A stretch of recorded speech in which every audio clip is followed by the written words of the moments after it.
नमस्कार दोस्तों, स्वागत है आपका मेरे YouTube channel education is the foundation of nature. शिक्षा प्रकृति की आधारशिला है। आइए मॉडर्न हिस्ट्री की क्लास 2 देखते हैं। स्टार्टिंग होता है अलीनगर की संधि से। अलीनगर की संधि क्या थी फ्रेंड? जो कलकत्ता था, वो कलकत्ता जो है वो नवाब से जब ब्रिटिश लोग छीन लेते हैं तो उसके बाद अलीनगर की संधि होती है। और इस संधि से क्या होता है कि ईस्ट इंडिया कंपनी को उसके सारे विशेषाधिकार फिर से मिल जाते हैं। यही होता है। अलीनगर जो है वो कलकत्ता का पुराना नाम था। ये क्वेश्चन इंपॉर्टेंट है कि अलीनगर की संधि हुई कब थी। बार बार एग्जाम में ये क्वेश्चन पुटअप होता है। तो 9 फरवरी 1757 ईस्वी को अलीनगर की संधि रॉबर्ट क्लाइव और बंगाल के सिराजुद्दौला के मध्य हुई थी।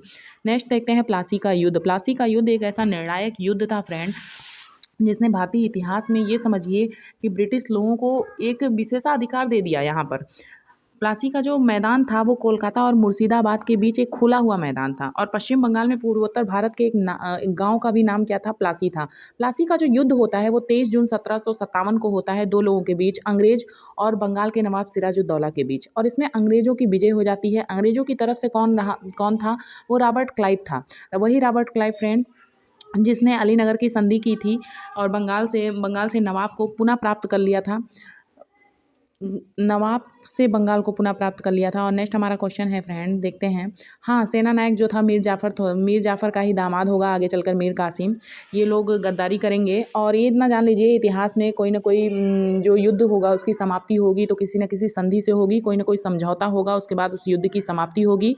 और उसके एवज में जो ये लोग होते थे वो ब्रिटिश लोगों को कुछ पैसे देते थे। जैसे कि हम लोग स्टार्टिंग में भी पढ़ चुके हैं कि नादिर शाह को शहादत खां इनवाइट करता है दिल्ली की गद्दी पर शासन करने के लिए। लेकिन जब वो आ जाता है तो वो जब उसे पैसा नहीं दे पाता है तो वो कुछ शहादत खां क्या करता है? आत्महत्या कर लेता है। तो पैसों का लालच देते थे बाहरी आक्रमणकारी को ये लोग।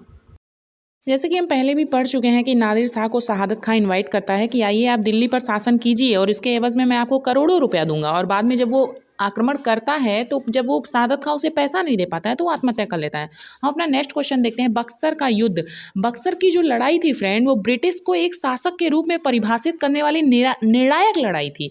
जो अंग्रेजी सेना और बंगाल के नवाब मीर कासिम, इस समय बंगाल का जो नवाब था वो मीर कासिम था और अवध का नवाब था और मुगल सम्राट शाह आलम द्वितीय, इस संयुक्त सेना के बीच लड़ा गया था।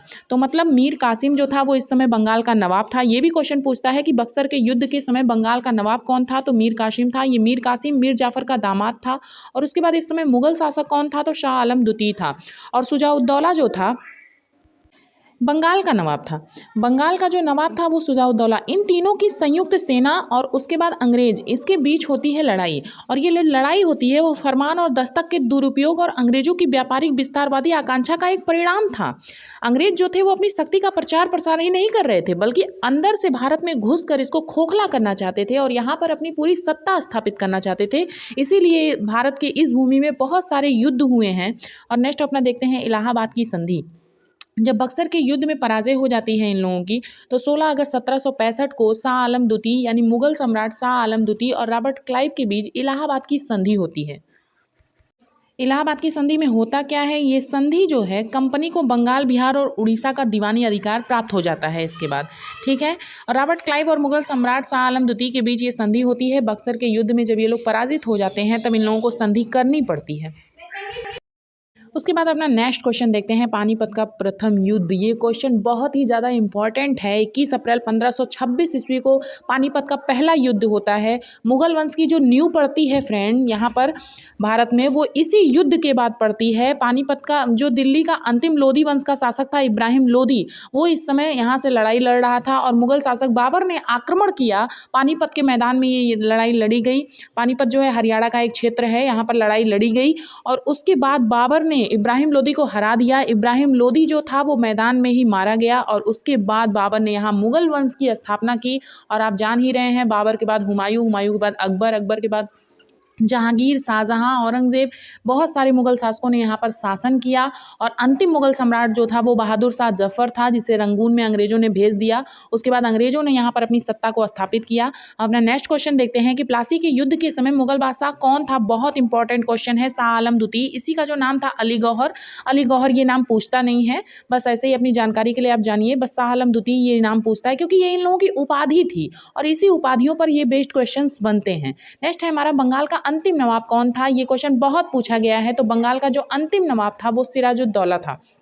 नेक्स्ट क्वेश्चन है, किस युद्ध के बाद ब्रिटिश भारत में सबसे बड़ी आर्थिक और सैन्य शक्ति बन गए? तो प्लासी का युद्ध था फ्रेंड।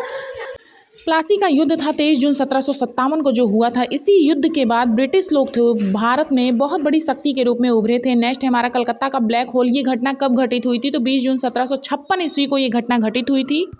ये घटना कौन सी थी, क्या था कलकत्ता का ब्लैक होल घटना? तो ये 20 जून 1756 ईस्वी को एक घटना हुई थी जिसमें कलकत्ता में कई यूरोपीय लोगों को कैद कर लिया गया।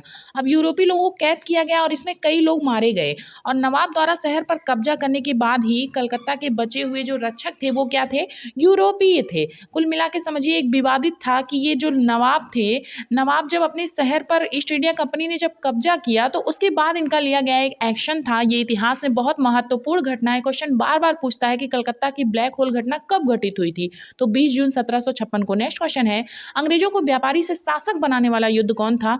तो अंग्रेज यहाँ पर क्यों आए थे? अंग्रेज हमारे यहाँ आए व्यापार करने के लिए, लेकिन यहाँ पर शासन करने लगे और ये निर्णायक युद्ध था प्लासी का युद्ध। नेक्स्ट क्वेश्चन है, अब्दाली जब भारत से जा रहा था तो यहाँ भारत में जो प्रदेश वो जीता था वहाँ पे किसको सूबेदारी देकर गया? तो रुहेला सरदार नजीबुद्दौला को अब्दाली जाते जाते सूबेदारी देकर गया था। ये कुदसिया बेगम कौन थी फ्रेंड? तो कुदसिया बेगम जो औरंगजेब का बेटा था, औरंगजेब के बेटे की क्या थी? पत्नी थी, यानी मोहम्मद शाह की पत्नी और अहमद शाह की माँ थी ये। और इनको ये समझिए एक नर्तकी थी और एक ये हिंदू थी और ऐसा माना जाता है कि इनका अफेयर और भी शासकों से था, लेकिन बाद में मोहम्मद शाह इन्हें अपनी पत्नी के रूप में दर्जा देता है और उसके बाद ये इतिहास में शासक भी कुछ समय करती हैं। ऊधम बाई के नाम से फेमस थी। नेक्स्ट क्वेश्चन है, अंग्रेजों के संरक्षण में बनने वाला पहला मुगल बादशाह। बहुत इंपॉर्टेंट क्वेश्चन है ये। नेक्स्ट क्वेश्चन है, पानीपत के तृतीय युद्ध के समय मुगल सम्राट कौन था? शाह आलम द्वितीय। ये शाह आलम द्वितीय से बहुत सारे क्वेश्चन पूछे जाते हैं। इसी का नाम था अली गौहर। नेक्स्ट क्वेश्चन है, उत्तरोत्तर मुगल काल में शासक निर्माता किसे कहा जाता था? तो सैयद बंधुओं को कहा जाता था। जो सैयद बंधु थे, सैयद बंधुओं ने छः राजवंशों का शासन कराया, मतलब 6 शासक को राजा बनाया इन लोगों ने।